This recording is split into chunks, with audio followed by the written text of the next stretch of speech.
Gujarat's #1 engineering university, Sankalchand Patel University, 9642706257.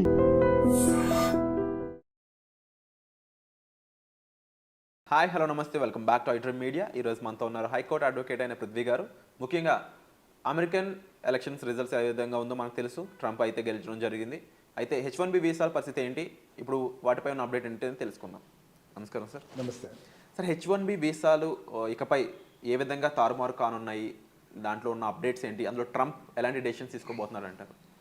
మనకి H1Bకి వెళ్ళేటప్పుడు first we have to know about how many visa structures are there. US ఎన్ని visa structures ఇస్తాయి అంటే అక్కడ ఉండేటువంటి ఇమిగ్రేషన్ లాస్ ప్రకారం మనం ఆలోచిస్తే దాని మన సిచ్యుయేషన్ మనకు అర్థమవుతుంది. ఫస్ట్ అంటే ఎంత ప్యాథటిక్గా మనం ఇండియా నుంచి అబ్రాడ్ వెళ్ళాలి అనే దాని మీద మనం వేసి ఎతికేటప్పుడు వీసాస్ని ఒకసారి వెరిఫై చేస్తే కానీ మనకి క్లియర్ ఐడియా ఉండదు.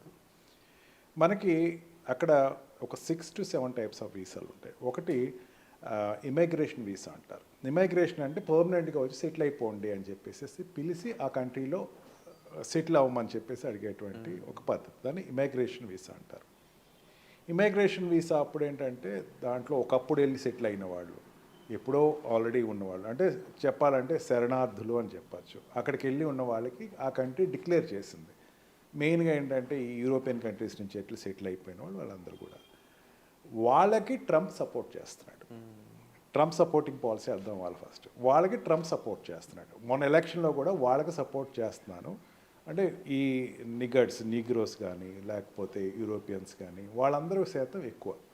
యాక్చువల్గా యుఎస్ తీసుకుంటే యుఎస్ ఈజే దాంట్లో యుఎస్ వాళ్ళు ఎవరంటే ఎవరు ఉండరు, అందరూ ఇంకో చోట వెళ్ళి సెటిల్ అయిన వాళ్ళు. ఇంగ్లాండ్ నుంచి వెళ్ళి సెటిల్ అయితే వచ్చింది USA, country of immigration, country of immigration rightly said.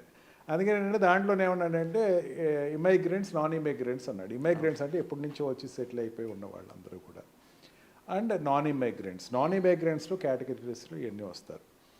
దాంట్లో ట్రాన్సిట్ వీసా అని చెప్పేసి అంటారు. ట్రాన్సిట్ వీసా అంటే ఏంటంటే ఒక కంట్రీ నుంచి ఇంకో కంట్రీ వెళ్ళేటప్పుడు కొంచెం కొన్నాళ్ళు ఉండి వెళ్తాం కోసం వచ్చేది ట్రాన్సిట్ వీసా. ట్రాన్సిట్ వీసా కూడా ఇట్స్ రెగ్యులేషన్, ఇది నిన్నాళ్ళు ఉండాలి అన్నారు. మనకి H1B దగ్గరికి వచ్చేసరికి ఈ ప్రాబ్లం వస్తుంది. H1B ఏంటంటే అక్కడ ఎంప్లాయ్మెంట్ కోసం మన వాళ్ళు వెళ్ళినప్పుడు అంటే ఏమవుతుందంటే ఒక కంట్రీ మనం పిలిచేటప్పుడు ఇండియన్ సిటిజన్స్ని పిలిచేటప్పుడు we are leaving here as a citizen of India. మనకి సిటిజన్షిప్ సిటిజన్షిప్ హోల్డ్ చేసుకుంటున్నాం. సిటిజన్షిప్ హోల్డ్ చేసుకుని మనం అక్కడికి వెళ్తున్నాం. ఏమని చెప్తున్నాం, మన తెలుగు మాస్ లాంగ్వేజ్లో చెప్పాలి, నిలవలు వెళ్తున్నాం మనం. నిలవలు వెళ్ళి అక్కడికి వెళ్ళి కొన్నాళ్ళు ఉండి మనం ఏదో సంపాదించుకుని మళ్ళీ వెనక్కి రావాలి. దానికి ట్రంప్ ఏం మాట్లాడాల, దానికేం ట్రంప్ వ్యతిరేక ఏం కాదు. కానీ వెళ్ళిపోయి ఇందాక చెప్పాను చూసారు పర్మనెంట్ వీసా, దానికోసం ట్రై చేస్తున్న వాళ్ళకి వ్యతిరేకం అని చెప్తున్నాడు. అంటే ఇప్పుడు ఏ కంపెనీ అయినా సరే, ఇప్పుడు మెయిన్ ఎక్కువ సెక్టర్ వెళ్ళేది మెడికల్ అండ్ సాఫ్ట్వేర్ సెక్టర్స్ వెళ్తారు. మెడికల్ రూల్ అవుట్ లేండి, సాఫ్ట్వేర్ సెక్టర్లో వెళ్తారు. Software and science and technology అంటే ఈ స్పేస్ ఇంజనీరింగ్ కానీ వీళ్ళు కానీ సైంటిస్టులు వెళ్తూ ఉంటారు. ఈ సాఫ్ట్వేర్ సెక్టర్లో వెళ్ళే వాళ్ళు H1B వీసా మీద వెళ్తారు. దట్ ఈస్ ఫర్ ఎంప్లాయ్మెంట్, అంటే కాంట్రాక్ట్ ఎంప్లాయ్మెంట్ ఉంటుంది. ఇండియా లాగా నీకు ఎంప్లాయ్మెంట్ వచ్చారంటే 60 years వరకు నీకు రిటైర్మెంట్ వరకు ఇదే ఎంప్లాయ్మెంట్ అనేది అక్కడ ఏమి ఉండదు. దేనికైనా కాంట్రాక్ట్ అనేది ఒకటి ఉంటుంది. మనం ఫస్ట్ ఆ పాలసీ అర్థమైతే మనకి మనం పడుతున్న ఆందోళన కానీ ఆదుర్ద కానీ అర్థమవుతుంది. ఫస్ట్ ఈ కాంట్రాక్ట్ అంటే ఏంటి, ఒక 6 months కాంట్రాక్ట్ ఇస్తాడు, లేకపోతే 1 year కాంట్రాక్ట్ ఇస్తాడు, లేకపోతే 2 years కాంట్రాక్ట్ ఇస్తాడు. మన వాళ్ళు చాలా తెలివైన వాళ్ళు, మన మెయిన్గా ఏంటంటే తెలుగు వాళ్ళు చాలా తెలివైన వాళ్ళు. అక్కడికి వెళ్ళిపోయి ఆ కాంట్రాక్ట్ అయ్యే లోపల అక్కడ రెసిగ్నేషన్ ఇచ్చేసి ఇంకో దాంట్లోకి వెళ్ళిపోతాం. ఓకే, కొత్త కాంట్రాక్ట్లోకి ఎంటర్. అంటే ఫర్ ఎగ్జాంపుల్ ఇక్కడ నుంచి ఒరాకిల్ కార్పొరేషన్కి వెళ్ళాడు అనుకోండి. ఒరాకిల్ కార్పొరేషన్ ఒక 9 months 11 months 1 year కాంట్రాక్ట్ ఎవరు 11 months కాంట్రాక్ట్ ఇచ్చాడు అనుకోండి. వాడు ఏం చేస్తాడంటే 10th monthకి వచ్చేసరికి వెంటనే ఒరాకిల్ నుంచి ఇంకొక వేరే దాంట్లోకి షిఫ్ట్ అయిపోతాడు. అప్పుడు ఏమవుతుంది, కొత్త కాంట్రాక్ట్ స్టార్ట్ అయిపోతుంది. అవును, కొత్త కాంట్రాక్ట్ స్టార్ట్ అయ్యేసరికి ఆటోమేటిక్గా ఈ లోపల వాడు పెళ్లి చేసుకుంటాం, పిల్లలు కంటాం, ఏదో అవుతుంది. ద మూమెంట్ పిల్లలు పుట్టారు అంటే ఆ పిల్లవాడికి పర్మనెంట్ వీసా వస్తుంది. అవును, అక్కడ by birth permanent visa holder యొక్క ఫాదర్ ఏమవుతుంది, ఖచ్చితంగా వాడికి కూడా స్టేటస్ ఇవ్వాల్సిందే. దీనికి ప్లానప్ చేస్తారు అక్కడికి వెళ్ళిన వాళ్ళు చెప్తున్నారు. వాళ్ళ మైండ్ సెట్స్ అట్లా ఉంటాయి. ఇక్కడ నుంచి మనకు అదంతా కనపడదు, ఫోర్కాస్టింగ్ కనపడదు. For example let us assume that Pakistan నుంచి ఇండియా వస్తున్నాడండి ఎవరైనా, Okay. బంగ్లాదేశ్ నుంచి ఇండియా వస్తున్నాడు, మనం ఒప్పుకుంటాం అట్లా ఒప్పుకుంటాం? No chance. ఎందుకు ఒప్పుకోం? థ్రెట్ అనుకుంటాం ఒక్కొక్కసారి వేరే కంట్రీ. థ్రెట్ అంటున్నారు కాబట్టి నేనేం మాట్లాడలేదు. నేపాల్ నుంచి ఇండియా వస్తున్నారు, లేదా శ్రీలంక నుంచి ఇండియా వస్తున్నారు, మాల్దీవ్స్ నుంచి ఇండియా వస్తున్నారు, ఇంకా పూర్ కంట్రీ బర్మా నుంచి ఇండియా వస్తున్నారు, ఒప్పుకుంటాం మనం? నో, నాన్ రెసిడెంట్స్ కాబట్టి. వాళ్ళకి వచ్చేసరికి ఎందుకు మనం రెస్ట్రిక్ట్ చేస్తాం? మనం నాన్ రెసిడెంట్స్ కాదు అక్కడ. Of course these people don't want to come back to India. India వద్దు నాకు, ఇంకా అక్కడికి వెళ్ళిన తర్వాత నాకు ఇండియా నేను రాను, మీరు ఏం చేసుకుంటారు చేసుకోండి, నేను ఇండియాకి రాను అనేటువంటి తత్వానికి వాడు వ్యతిరేకం. ఓకే, ఆ తత్వం మనకు ఉండకూడదుగా. అవును. జాబ్కి ఇప్పుడు ప్రాబ్లం లేదండి. ఇప్పటికి ఈవెన్ టిల్ టుడే ఇమైగ్రేషన్లో చైనాని ఎప్పుడైతే పక్కన పెట్టేస్తున్నారు, ఇంకా ట్రంప్ విషయానికి లెటెస్ట్ కమ్ టు ట్రంప్ తర్వాత ఇద్దాం. ఇండియాకి వచ్చేసరికి చాలా అడ్వాంటేజ్ పొజిషన్లో ఉంటుంది అక్కడ అబ్రాడ్ వెళ్ళే యూరోపియన్ కంట్రీస్ కాకుండా. యూరోపియన్ కంట్రీస్ అంటే they are sisterly countries. European countries, American countries hand in hand. అవును.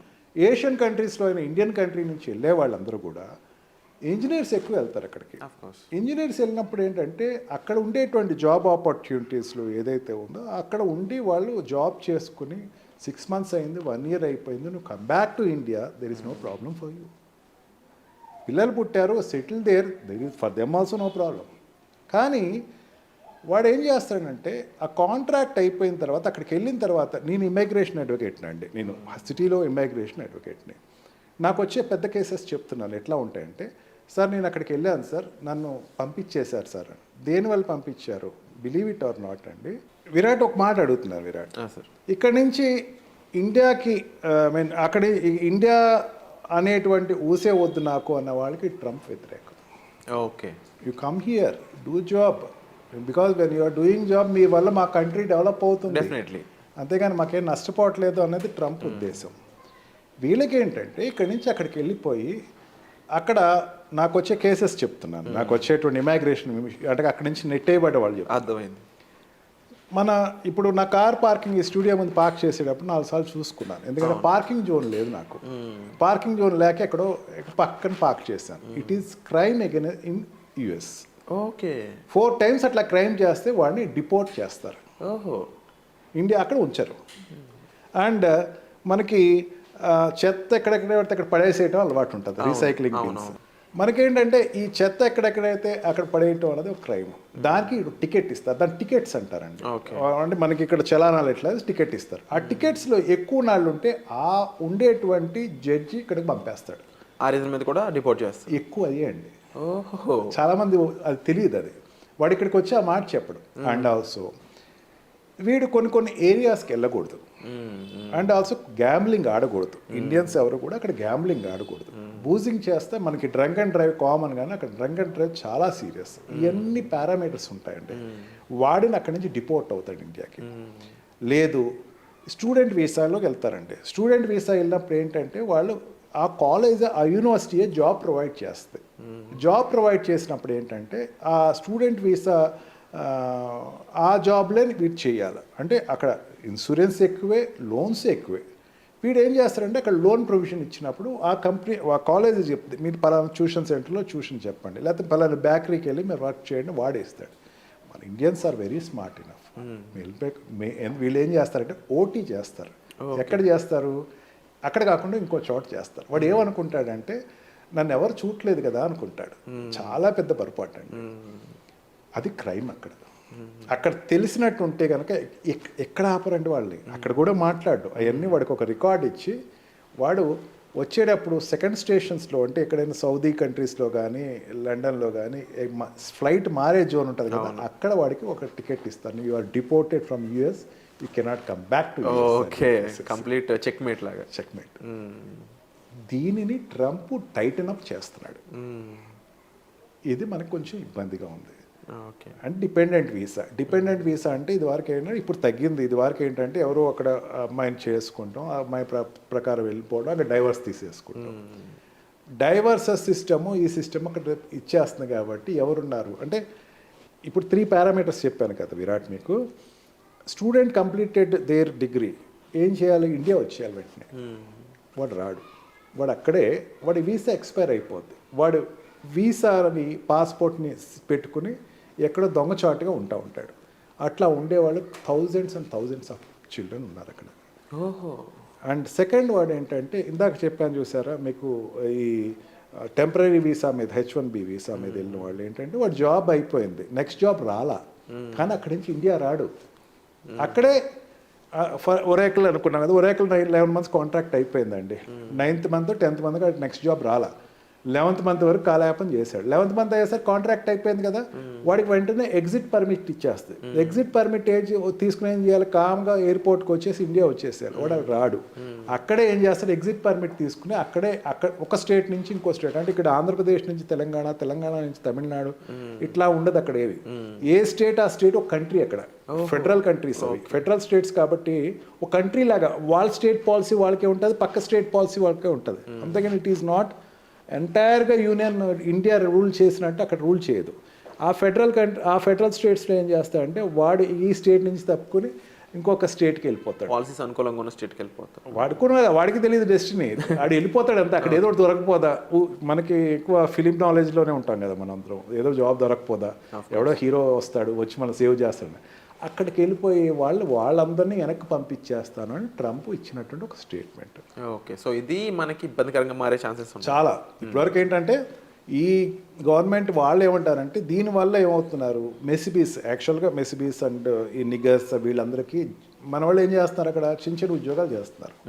చిన్న చిన్న ఉద్యోగాలు అంటే వీడు ఏం చేస్తున్నాడు, ఇక్కడ ఐఐటి రాలేదు, ఎన్ఐటి రాలేదు, పెద్ద ఇంజనీరింగ్ కాలేజ్లో జాయిన్ అవుతాడు విరాట్. జాయిన్ అయిన తర్వాత అక్కడికి వెళ్ళి జాబ్ చేస్తాడు. వీడి ట్యాగ్ లైన్ ఏంటి, ఐఎమ్ ఇంజనీర్, +2 తర్వాత ఏంటి 4 years అంటే +6 వీడు ఇంజనీరింగ్లో ఉంటాడు. ఆ జాబ్కి ఎవరు వెళ్తాడు, 10th class పోయినోడు వెళ్ళే జాబ్స్కి వీడు వెళ్ళి కాంపిటేటర్గా కూర్చుంటాడు. వాడేమవుతుంది, వాడికి ఈడ్చుకొస్తే ఎంతమంది ఉన్నారు, 10 కోట్ల మంది జనాభా. అది ఆ జనాభాకి మనోడు వెళ్ళి కాంపిటీషన్గా ఉంటున్నాడు. వాళ్ళని వెనక్కి పంపించేస్తాను, వాళ్ళని ఇక్కడ ఉండనివ్వను అని ట్రంప్ తీసుకున్న ఒక సిద్ధాంతం.